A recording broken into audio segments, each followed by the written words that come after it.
We want to show the audience something new and something fresh. We travel to new places, so we have to show those places, and we have to make it look big, or we want to make it look big and interesting for the audience, and to show them places they haven't seen before.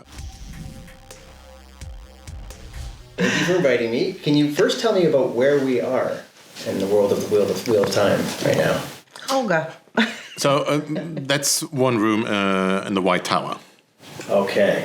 Walking through the sets so far, the first thing that comes to mind is the sheer ambition, scale, and scope. It seems bigger in every way, even to the amount of characters. Can you talk about how season 2 compares to season 1 in that respect? We had a huge number of sets on season 1 too, particularly White Tower sets, but just in terms of why we're following individual stories this year. So you know they are all apart. They're all having their own adventures. So we've had to work very hard to allow the characters to have their journey in their different places in the world. So, you know, you start with Moraine in you know, Tiffin's Well, and she's, you know, that we shot in Italy.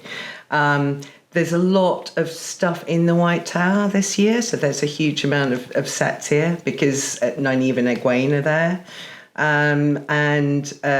You know, we go to Cairhien and we go to Farm.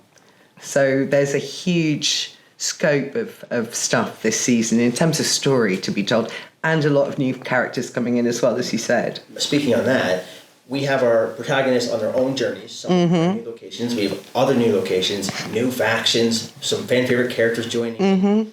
How do you pick and choose and even order who and which storylines get screen time throughout the episodes? Well, it's really a question for our showrunner, creator, Rafe Judkins, but I think the choices are made whatever's organic to the story, whatever's organic to the sort of, you know, key action that you're following, or the key character storyline that really is the most emotional, the most dramatic, and that really sort of drives that decision making. In season 1, when we meet the characters, they seem a little more, lack of a better word, more mature, aged up versus who they are in the books.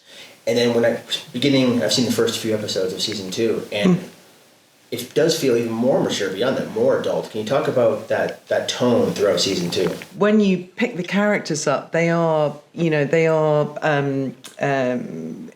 growing as people, and that's what's brilliant about this season. You get to see them individually.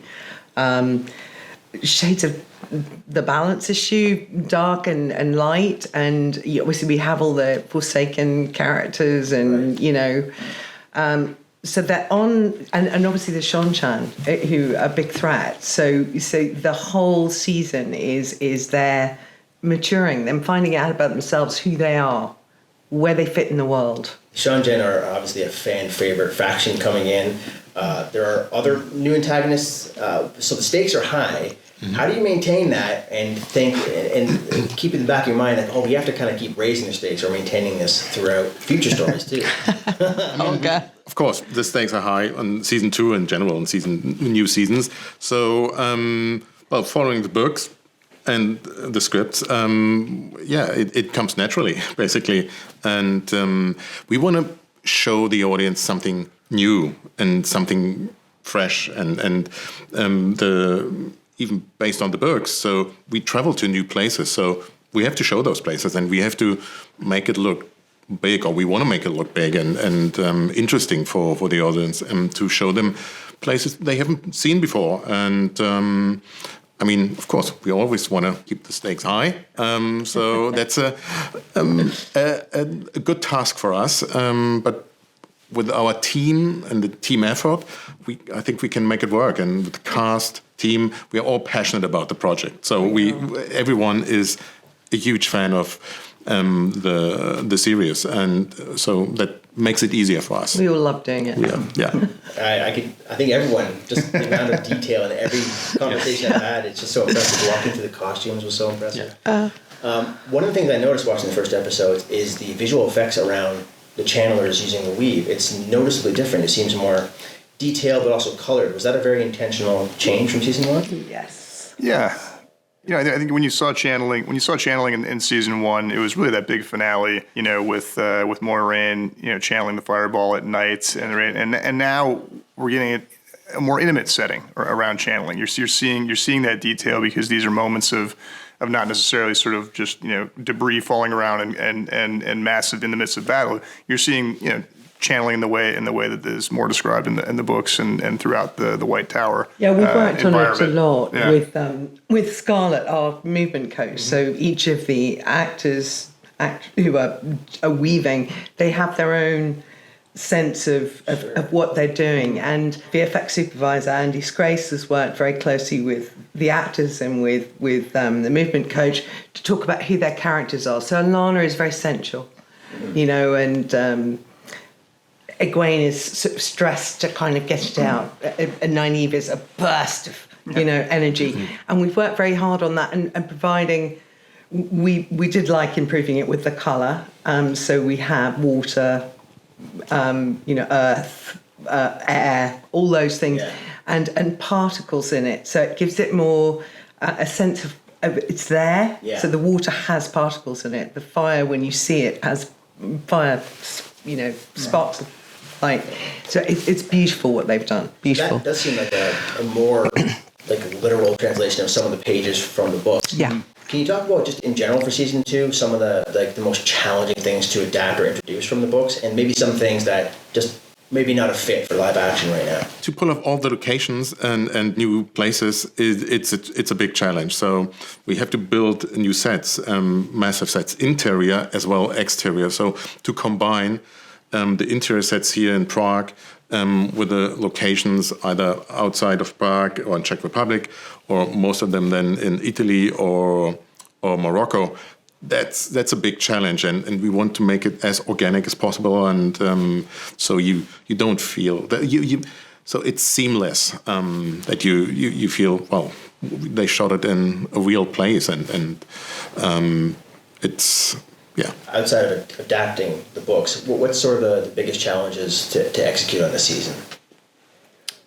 Well, I think really achieving the look that we've achieved is something that is incredibly challenging to both manufacture every single article of clothing, every prop, everything, and also to make it look lived in. So you have to make it new, but then make it look old and make it look like it fits amongst the world, and that takes an incredible amount of time and energy from our incredibly talented staff in every department in that respect. And so the time it takes to do that, and then how it integrates into the set, that is something that I think audiences really notice when you do it right or you do it wrong. And I think we've done it right. Attention to detail. Yeah.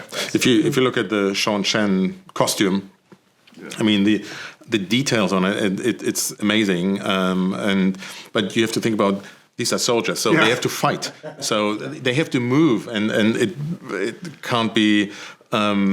It's still heavy. It's real leather, but it's everybody like has it's like to an talk to everybody. It's a real armor costume. So there's it's just amazing to see how if they aren't moving organically, then all of a sudden it doesn't look right. So it's all these little sort of details. Some discussions about so many things, big meetings. I guess for my last question then, for each of you, what are you most excited for audience to see once they've seen all of season 2? We always wonder who's going to go, because for me, it's one location we shot in Morocco. It's a location nobody shot there before. It's so remote in Morocco, and we made the decision, yes, we have to go there because it's so amazing and fits so well into the story. So I can't wait for the audience to see this. That's my favorite moment. And mine is the last episode, which kind of doubles up a little bit, but it's the last episode because it's epic. I mean, it's the visual effects are absolutely stunning, and sound design, music, the performances. It's just a great last episode. For me, it's the dramatic performances from this cast who they've given them. This season gives them just this ability to just shine in a way that I think people are going to be incredibly impressed by. I can tell that from the first 2 episodes. Yeah, very character driven. Like given time to. You can really connect to the characters 100%. throughout the season, and it's you really get to know them you as get people, to know them. Yeah, which is awesome.